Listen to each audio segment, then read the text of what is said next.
This is my interactive technology reflection. I've had some experience with interactive technology as both a student and a teacher. In high school, we had the clickers that the module talked about to do, like group quizzes and give everybody the opportunity to respond. And then as a teacher, I had a Promethean board in my first classroom when I taught functional special education. And then since getting a general education job, I've used iPads a lot for things like the Kahoot, like it was mentioned in the article. So I've had a little bit of experience. I have a set of clickers, but I would rather use Kahoot because I'm more familiar with that technology than the clicker technology. So I haven't used the clickers in my classroom. If I were able to choose an interactive whiteboard and remote, I would choose the Promethean Active Board just because I've used one before. There's a 3-in-1 surface. It has good viewing. The kids can interact with it, and you can use it as a dry erase board as well. When I used the Promethean board before, it was called Promethean Planet, and it had kind of like pre-designed lessons, kind of like Teachers Pay Teachers, but for Promethean board flip charts.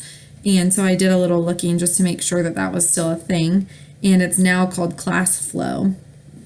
And it offers like free content like Teachers Pay Teachers, but also it said premium, so I'd assume you have to pay for some of them.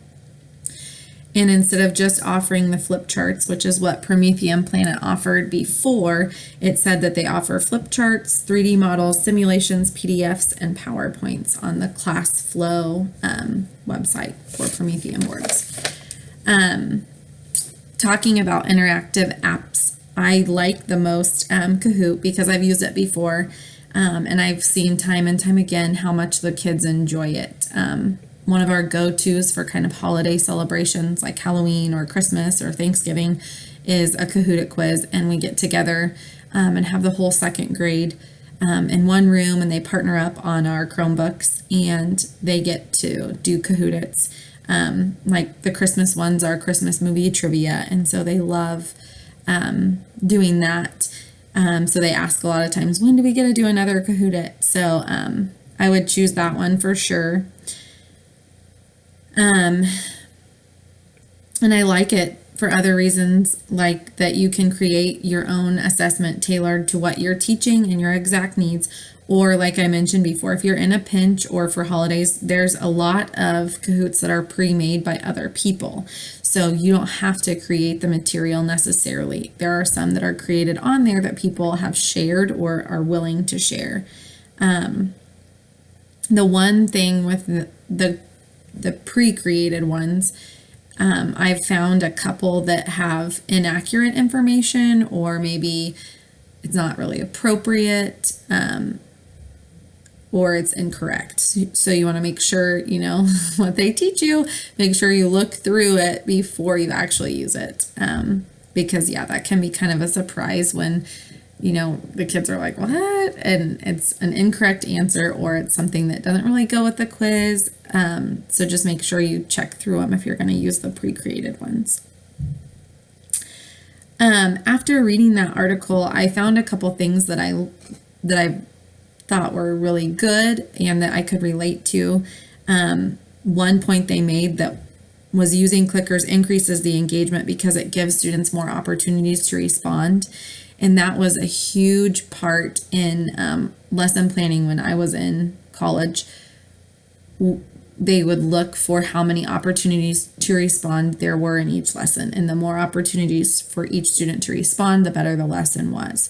And I think that's really true because it increases engagement. Obviously, if students know that they're going to have to participate, they're going to pay attention more than if they think, oh, well, she might pull my stick, but probably not. Or she already pulled my stick, so I don't really care. So giving them the responsibility that they need to be paying attention because they know that they're going to get called on, or they know that they're going to have to participate in some way, is just great for participation. I also liked the way that they pointed out that clickers give immediate feedback. I think that is huge, because kids might not know, and then they put down a correct or an answer just because they have to give an answer. And then, you get busy and you don't grade papers for a week or whatever. And then by the time they get it back, it doesn't mean anything to them because they've already moved on. So immediate feedback, I think, is so important because then it creates a meaningful encounter with that information so that they probably will remember it or understand it better. Another thing that's always pushed or was always pushed when I was in college was formative assessments, making sure that as you go throughout whatever you're teaching that you're assessing in some way, not paper pencil test, but a formative assessment as you go. And I thought that article mentioned how you could use clickers as a formative assessment. And I think that is a great way to get away from a paper pencil activity, but still give the teacher the feedback that they need to better plan their lessons.